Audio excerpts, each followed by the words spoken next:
Okay, number 1. The models below represent 4 different decimal numbers.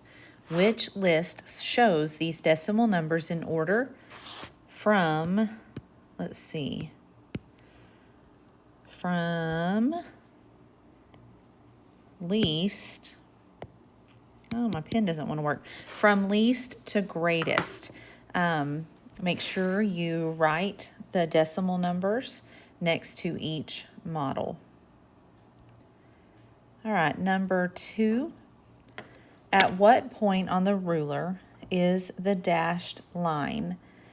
Make sure you number your ruler, and you will be counting in tenths. Okay, so like this number right here would be 30 and 1/10. 30 and 2/10.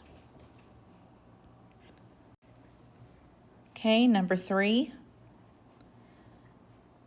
Katie has $6, 4 quarters, 8 dimes, and 3 pennies. What is the value of Katie's collection of bills and coins? Number 4.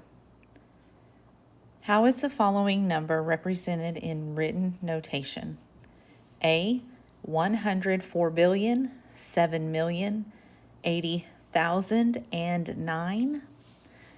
B, 104,007,080 C, 104,007,080 D, 104,007,080